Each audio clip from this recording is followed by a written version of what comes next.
नमस्कार दोस्तों, स्वागत करती हूँ आपको हमारे चैनल भर्ती कॉर्नर पे, जहाँ पे हम भर्ती रिलेटेड वीडियो से डेली आपको अपडेट करते हैं। उसी कतार में आगे बढ़ते हुए आज हम बात करने वाले हैं इंडियन नेवी। इंडियन नेवी का नाम सुनते ही एक अलग ही गौरव की अनुभूति होती है। इसमें तो देश सेवा करने के साथ साथ बहुत सारी बेनिफिट्स भी मिलते हैं, जैसे हमें पेंशन, कैंटीन इत्यादि। फिजिकल सुविधा भी हमें बहुत मिलती है, मेडिकल सुविधा भी हमें बहुत मिलती है। तो इस तरह का जॉब करना बहुत लोगों की सपने होते हैं। तो चलिए आज ही उस सपने को पूरा करने के लिए पहले पड़ाव पे चलते हैं, जहाँ पे भर्ती रिलेटेड जानकारी जो हमें पूरी होनी चाहिए किसी भी भर्ती को अप्लाई करने से पहले। तो इस वीडियो में हम ये जानेंगे कि क्या आप योग्य हैं इस फॉर्म को फिल करने के लिए, क्या आपके पास वो सारी योग्यताएं हैं जो एक कैंडिडेट के पास होनी चाहिए इस फॉर्म को फिल करने से पहले। फिजिकल टेस्ट कैसे होगा, एग्ज़ाम कैसे होगा, क्या इसका पे रहेगा, क्या वेतन रहेगा, क्या उम्र होना चाहिए, सब कुछ के बारे में डिटेल में जानेंगे। क्या एग्जामिनेशन का डेट रहेगा, सब कुछ, मतलब सब कुछ आपको एक ही वीडियो में जानने को मिलेगा। जरूरी बात कहना चाहूँगी वीडियो शुरू होने से पहले कि अगर आप हमारे चैनल पे नए हैं तो चैनल को सब्सक्राइब कर लीजिएगा, ताकि इसी तरह के वीडियो से हम दोबारा फिर कभी मिल पाएँ। जैसे कि फॉर्म में सबसे पहले ही साफ साफ शब्दों में लिखा हुआ है कि ये अप्लीकेशन फॉर्म अनमैरिड मेल के लिए है, अनमैरिड मेल कैंडिडेट के लिए है।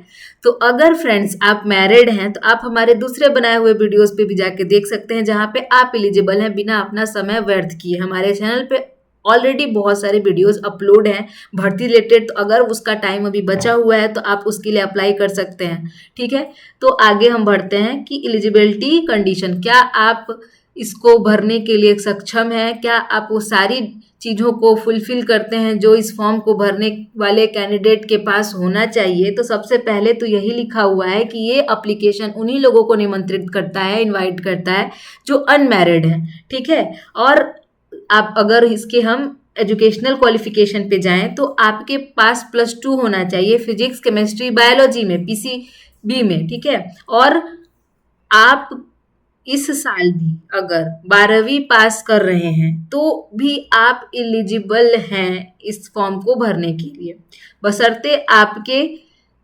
हर विषयों में 40% नंबर होने चाहिए और 12वीं में 50% नंबर होने चाहिए। और जो लोग अपीयर होंगे इस साल बोर्ड में, जो अभी बोर्ड हो रहा है उसमें अपीयर हो रहे हैं, उन लोगों को बाद में अपना ओरिजिनल मार्कशीट दिखाना पड़ेगा, ओरिजिनल। ठीक है, और ये भी लिखा हुआ है कि उनको जो है internet copy of marksheet will not be accepted. यहाँ पर देखिए कि internet copy of marksheet is not accepted, मतलब आपको अपना ओरिजिनल मार्कशीट 12 का वो बाद में दिखाना पड़ेगा प्रूफ में कि हाँ आपने 50% 12वीं में लाई, जो एग्जाम हुआ था उसका रिजल्ट आने के बाद, और हर विषयों में आपके 40% मार्क्स हैं। अगर हम आगे बढ़ें, एज क्राइटेरिया, उम्र कितनी होनी चाहिए, तो कैंडिडेट जो है वो बॉर्न होना चाहिए 2005, 1 मई 2005 से 31 अक्टूबर 2009 के बीच में। तो इसके बीच में, ना इसके बाद ना ही इसके पहले, तो आपका उम्र इसके हिसाब से होना चाहिए। तो अपना देख लीजिएगा कि आपका उम्र कितना है। आगे आप बढ़ते हो तो आपको यहाँ पे ये देखने को मिलेगा कि आपका कितना वहाँ पे पेमेंट होगा, कितना आपको सैलरी मिलेगी, कितना अलाउंस मिलेगा, इसके बारे में है। तो इसको भी ज़रूरी है समझना हमें अच्छे से कि कितना आपको वेतन मिल रहा है, क्या आपको वेतन में आपकी जो ज़रूरतें हैं वो पूरी होंगी। पर मैं ये कहना चाहूँगी कि इंडियन नेवी एक ऐसा चीज़ है, आर्मी का कोई भी ब्रांच, जहाँ पे आप जाते हो तो सबसे पहले तो आपको देश सेवा करने का एक मौका मिलता है। और उन सभी को मेरा बहुत बहुत सलाम है जो देश सेवा के लिए आगे बढ़ते हैं, और आपको बहुत सारा सुविधाएं मिलती हैं सरकार द्वारा। तो एक बहुत ही बढ़िया नौकरी मैं कहूँगी कि होता है आर्मी में, वो कोई भी पद के लिए हो। तो आपको यहाँ पे वेतन 14,600 पर महीने मिलेंगे ट्रेनिंग के टाइम पे, और अब जब आप प्लेस्ड होंगे तो लेवल 3 डिफेंस पे मैट्रिक्स के हिसाब से, यानी आपको 21,700 से 70,000 के प्रॉक्स सैलरी मिलेगी। तो बहुत अच्छा सैलरी हो जाता है। खुद आप देख रहे हैं 12वीं बाद आपको इतना बढ़िया पोस्ट और इतनी अच्छी सैलरी देखने को मिलती है, और ट्रेनिंग में आपको स्टाइपेंड भी मिल रहा है, ये फ्री ट्रेनिंग नहीं हो रही है, तो ये भी बहुत अच्छी बात है। और एडिशनल आपको एमएसपी मिलेगा 5,200 रुपये हर महीने। तो ये सारे एडिशनल हैं, और जितनी फैसिलिटी होती है अभी हम आगे और अच्छे से बात करेंगे कितनी फैसिलिटी आपको मिलेगी। फिर अगर हम आगे बढ़ोगे आप, तो प्रमोशन, अगर आप master chef pantry officer first के पर पोस्ट होते हो, तो वहाँ पे आपका लेवल 8 में पे मैट्रिक्स होगा। वहाँ पे आपको देखने को मिलेगा 47,600 से 1,51,100 की सैलरी। उसके बाद आपको एमएसपी मिलेगा 5,200 की। तो बहुत तगड़ी सैलरी है, देख सकते हैं आप। फिर अगर हम पर्क्विसाइड की बात कर ले, मतलब पर्क्स एंड बेनिफिट आपको क्या क्या मिलेगा, तो आपको वहाँ पे ट्रेनिंग के टाइम पे बुक्स मिलेंगी, रीडिंग मटेरियल मिलेगा, यूनिफॉर्म मिलेगा, खाने को मिलेगा, रहने को मिलेगा, जो कि बहुत अच्छी बात है, और बहुत ही अच्छे क्वालिटी की ही सब कुछ चीज़ें होंगी। यहाँ पे आपको मेडिकल फैसिलिटीज़ भी फ्री में मिलेंगी, घूमने को भी मिलेगा आपको। अकेले घूमने को मिल सकता है या आपको ग्रुप के साथ भी मिल सकता है। हाउसिंग बेनिफिट मिल सकता है, आपको एनुअल छुट्टियाँ मिलेंगी, आपके बच्चों को एजुकेशन और फी हाउस रेंट का अलाउंस मिलेगा। रिटायरमेंट के बाद आपको पेंशन मिलेगा, एक्टिविटी मिलेगी। और इंश्योरेंस कवर की बात कर लें, तो आपको यहाँ पे 75 लाख इंश्योरेंस मिलेगा। आपको अपने सैलरी से थोड़े थोड़े जो पैसे आपके शायद कटेंगे, तो उससे आपको 75 लाख का इंश्योरेंस कवर मिल रहा है। तो ये देख सकते हैं कितनी तगड़ी फैसिलिटीज़ आपको मिल रही हैं वहाँ पे। तो आई थिंक कि आपको ये सारी चीज़ें जान के जोश तो आ ही गया होगा। तो अब बात कर लेते हैं कि सिलेक्शन प्रोसेस क्या है इसका। तो स्टेज फर्स्ट इसका है कि ये INET एग्ज़ाम कंडक्ट कराता है, जो SSR 02/2027 बैच मई में, ठीक है। जो आपको एप्लीकेशन विंडो ओपन हुआ है वो 14 मार्च से 6 अप्रैल तक एप्लीकेशन विंडो है। करेक्शन विंडो आपको देखिए यहाँ पे 11 अप्रैल से 10 अप्रैल से 11 अप्रैल तक है करेक्शन विंडो। और यहाँ पे आपको 26 मई को एग्ज़ाम देखने को मिलेगा। आपको रिजल्ट डिक्लेयर यहाँ पे मई में से जून 26 तक, 1 महीना में एग्ज़ाम का रिजल्ट आ जाएगा। सेकंड स्टेज है वो मेडिकल है। तो यहाँ पे आपको लिस्ट होंगे आप लोग फरवरी 2027 तक। उसके बाद यहाँ पे आपको आपकी ज्वाइनिंग होगी, और फिर आपको यहाँ पे ट्रेनिंग दिया जाएगा उड़ीसा में, INS चिल्का में। तो आप जैसे आगे बढ़ते हो तो यहाँ पे आपको दिखता है कि स्टेज फर्स्ट जो था हमारा INET Indian navy entrance test, उसके अंदर क्या क्या होने वाला है। तो आपका टोटल जो है वो 100 क्वेश्चंस होंगे। हर एक क्वेश्चन जो है वो 1 नंबर का होगा, देखिए। और उसके बाद आपको लिखा है कि क्वेश्चन पेपर विल बी बाईड्यूअल, मतलब हिंदी और इंग्लिश दोनों में होगा, और ऑब्जेक्टिव टाइप होगा। मतलब वहाँ पे एक प्रश्न होगा और आपको 4 विकल्प होंगे, वहाँ से आपको चूज करना होगा कि कौन सा सही विकल्प है। पेपर में 4 सेक्शन होंगे, इंग्लिश का होगा, साइंस का होगा, बायोलॉजी का होगा, और जनरल अवेयरनेस का होगा। तो ये सारे विषयों पे आप यहाँ पे आपको साइंस और बायोलॉजी तो पहले से ये आता होगा अगर आपने PCMB किया। तो इंग्लिश और जनरल अवेयरनेस थोड़ा सा पढ़ लीजिएगा। अब एग्ज़ाम में टाइम है, मई में एग्ज़ाम है, तो आपके पास लगभग अभी 1.5 महीने का वक्त है। तो इसको आप अच्छे से आसपास का जनरल नॉलेज का चीज़ें पढ़ लीजिएगा, तो ये आपके लिए फ़ायदेमंद रहेगा। Standard question paper will be standard, ये +2 का ही रहेगा। जैसे कि आप +2 वाले एलिजिबल हैं तो उनके लिए इसी 12वीं के लेवल का रहेगा। और आपको यहाँ पे सैम्पल पेपर देखने को मिलेगा इस वेबसाइट पे, वहाँ पे जाके आप सैम्पल पेपर देख सकते हैं। अगर आप चाहते हैं कि हम सैम्पल पेपर पे भी एक एनालिसिस बनाएं तो कमेंट में ज़रूर बताइएगा। कमेंट में अगर आप रिप्लाई देंगे तो हम पूरे अच्छे से आपको बताएंगे कि कैसे आप सैम्पल पेपर को एनालाइज कर सकते हैं, ठीक है। During the duration of the examination will be 1 hour, 1 घंटे का एग्ज़ाम होगा, और कंप्यूटर बेस्ड एग्ज़ाम होगा।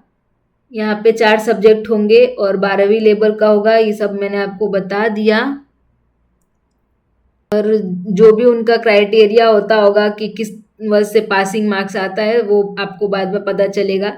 पर यहाँ पे पेनाल्टी है कि अगर आपने एक क्वेश्चन गलत किया तो वहाँ पे 1/4 आपका नंबर कट जाएगा, यानी कि करेक्ट आंसर पे आपको 1 नंबर मिलेगा। 100 नंबर का पेपर है, आपको 100 क्वेश्चन है, 1 नंबर एक करेक्ट आंसर पे मिलेगा, और आपने गलत किया तो 0.25 मार्क्स आपके कट जाएंगे। तो ये बात भी ध्यान रखना है आपको। और भगवान ना करे ऐसा कभी होता है, लिखा है कि इसमें अगर एग्ज़ाम कंडक्ट नहीं करवा पाता है नेवी, तो ये भी अगर कुछ लोग को होगा कि हम एग्ज़ाम ना दें और उनका परसेंटेज अगर अच्छा होगा तो वो भी हो सकता है। तो ये दोनों अच्छी बात भी है, बुरी बात भी है कुछ लोगों के लिए। तो अगर एग्ज़ाम नहीं होता है तो वो मेरिट बेसिस पे कट ऑफ करेगा, शॉर्ट लिस्ट करेगा बच्चों को। तो आपका अगर 10वीं और 12वीं के जो मार्क्स है ना उसके बेसिस पे आपको कट ऑफ करेगा। तो अगर 10वीं और 12वीं में आपके अच्छे नंबर हैं तो आप यहाँ पे हो सकता है आपका, तो ये भी आप तो भी आप भर सकते हैं। तो मैं कहूँगी कि चांसेस हैं तो हर जगह, आस है तो सब कुछ है। तो यहाँ पर अगर आपने 10वीं 12वीं की अच्छे से मार्क्स नंबर लाए हैं और तैयारी थोड़ी कम अधिक भी रह सकती है तो भर दीजिएगा, शायद एग्ज़ाम ही ना हो, उसी मेरिट पे हो जाए। तो ये भी ध्यान रखिएगा। अब बात आ गई एग्जामिनेशन फ़ी की। तो यहाँ पर एग्जामिनेशन फ़ी 550 रुपये है प्लस जीएसटी, और आपको यहाँ पे ऑनलाइन ही पेमेंट करना है सब कुछ। जब आप एप्लीकेशन को लास्ट में सबमिट करने जाएंगे तो वहाँ पे आपको पेमेंट करने का ऑप्शन आएगा, वहाँ पे पेमेंट कर दीजिएगा। मुझे लगता है वो फाइनल स्टेज रहता है आपके एप्लीकेशन का, ठीक है। फिर यहाँ पे लिखा है कि जो आप फी भरते हैं वो रिफंडेबल नहीं है, किसी भी कंडीशन में वो आपको वापस नहीं मिलेगा। जब एक बार आपने फॉर्म भर दिया, पैसा दे दिया तो, और वो रिफंडेबल नहीं है। और कोई कैंडिडेट बार बार मल्टीपल टाइम रजिस्ट्रेशन किया है तो उसका भी फॉर्म रिजेक्ट हो जाता है। तो आप मल्टीपल बार जो है अपना रजिस्ट्रेशन नहीं कीजिएगा, एक बार ही कीजिएगा, एक बार ही सारा फॉर्म फिल कीजिएगा, सबमिट कीजिएगा। और यहाँ लिखा है कि अगर आप पेमेंट कर रहे हैं और आपका पेमेंट फेल हो जाता है तो आपका पैसा आपको 7 दिन में वापस मिल जाएगा आपके अकाउंट में, और उसके बाद आप फिर वहाँ पे पैसा सबमिट कर सकते हैं। और यहाँ पे स्टेज 1 INET एप्लीकेशन का ही है, कोई पैसा आपको स्टेज 2 के लिए नहीं देना है, एक बार ही आपको पेमेंट करना है।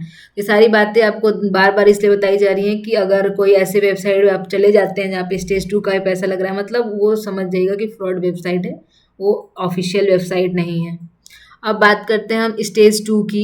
तो यहाँ पर आपका फिजिकल फिटनेस टेस्ट होगा, रिटेन एग्जामिनेशन होगा, और यहाँ पे आपका मेडिकल एग्जामिनेशन होगा। तो तीनों एग्जामिनेशन आपको यहाँ पे होगा।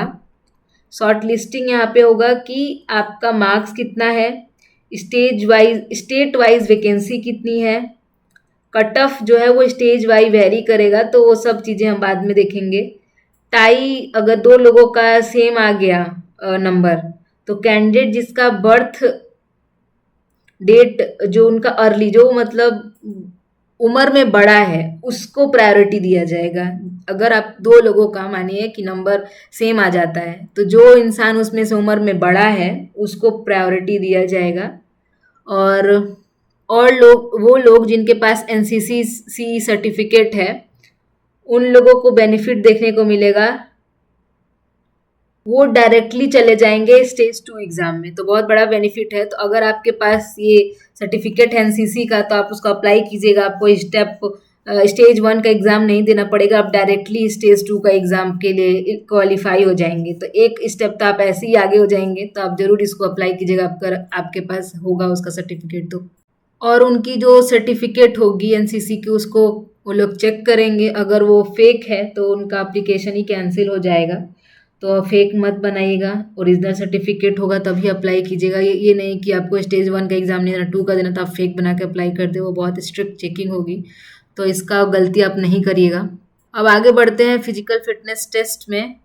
तो आपको यहाँ पे 1.6 किलोमीटर की रेस करनी होगी 6 मिनट 30 सेकेंड के अंदर। आपको स्क्वाट्स करने होंगे 20, आपको पुशअप्स करने होंगे 15, और आपको बेंडनी सिटअप्स करने होंगे 15। तो ये सारी चीज़ें आप प्रैक्टिस कर लीजिएगा घर पे। और जो ये पीईटी फिजिकल स्टैंडर्ड को जो स्टूडेंट क्वालिफाई करेंगे, जो कैंडिडेट क्वालिफाई करते हैं, वही सेकेंड रिटन टेस्ट में एलिजिबल होंगे। तो वहाँ पे भी आपको 100 क्वेश्चन, एक नंबर का एक क्वेश्चन होगा, जहाँ पे आपको हिंदी इंग्लिश में से कोई एक करना होगा, मल्टीपल चॉइस। मतलब आपको हिंदी करना है तो आप हिंदी पढ़ के जाइएगा, इंग्लिश करना है तो इंग्लिश पढ़ के जाइएगा, दोनों में से आपको एक चॉइस मिलेगा, वहाँ पे मल्टीपल चॉइस होगा। फिर आपको एक और होगा सेक्शन, 4 सब्जेक्ट सेक्शन में, इंग्लिश, साइंस, बायोलॉजी और जनरल अवेयरनेस। तो 4 सेक्शन का पेपर होगा, जिसमें से आपको एक तो चॉइस मिलेगा हिंदी या इंग्लिश दीजिए, और फिर आपको यहाँ से ये 3 सबके लिए है, साइंस, बायोलॉजी और जनरल अवेयरनेस। ठीक है, और फिर यही होगा, सेम चीज़ आपको यहाँ पे सैम्पल पेपर देखने को मिल जाएगा इस वेबसाइट पे। +2 के लेवल का ही सारा क्वेश्चन होगा, ड्यूरेशन इसका भी 1 घंटा होगा। सेम कंसेप्ट है जैसा एग्ज़ाम फर्स्ट का था, बस ये रिटन होगा। यहाँ पे मेडिकल एग्जामिनेशन में आपकी डॉक्टर चेकअप होगी, मिलिट्री डॉक्टर आपको चेक करेगा। अगर आपको वो लोग अनफिट डिक्लेयर करते हैं तो आपके पास 5 दिन का वक्त है, आप 5 दिन के अंदर मिलिट्री हॉस्पिटल को अपील कर सकते हैं। अगर कोई भी प्राइवेट हॉस्पिटल का आप रिपोर्ट लेके जाते हैं तो वो नहीं मान्य है, तो ये बात का भी आप ध्यान रखिएगा, मिलिट्री हॉस्पिटल का ही वो रिपोर्ट होना चाहिए। नीचे अब अगर मैं ले जाऊं तो यहाँ पर आपको दिखेगा कि फाइनल सिलेक्शन जो होगा वो 2 चीज़ों पे डिपेंड करेगा, तीन चीज़ों पे डिपेंड करेगा कि आपका रिटन परफॉर्मेंस कैसा था स्टेज 2 का, आपका फिजिकल टेस्ट जो पीएफटी हुआ था वो कैसा था, और मेडिकल टेस्ट आपका कैसा था। उसके बेसिस पे मेरिट लिस्ट बनेगी स्टेट वाइज, और फिर उसके बाद रिजल्ट डिक्लेयर होगा ऑफिशियल वेबसाइट पे, तो वहाँ पे आप देख सकते हैं। और जो कैंडिडेट सेलेक्ट हो जाएंगे उनका फाइनल मेडिकल जो होगा वो सेंटर पे होगा, INS छिलका में, और उड़ीसा के अंदर, और यहीं पे आपका सारा कुछ होगा और आपको ट्रेनिंग वेनिंग कराई जाएगी। तो उम्मीद करते हैं आपको हमारा वीडियो अच्छा लगा हो, सारी चीज़ें मैंने बहुत डिटेल में आपको समझाई हैं सब कुछ। तो अगर आप हमारे चैनल पर नए हैं, चैनल को सब्सक्राइब कर दीजिए, दोस्तों के साथ शेयर कीजिए। अगर 12वीं में भी हैं या आपका कोई भाई है 12वीं में तो उसको ये वीडियो जरूर भेजिएगा। बहुत अच्छा मौका है इंडियन नेवी में जाने का, और सरकार के साथ मिलकर देश की सेवा करने के लिए। तो धन्यवाद, दोबारा किसी वीडियो में मिलते हैं, तब तक के लिए बाय बाय।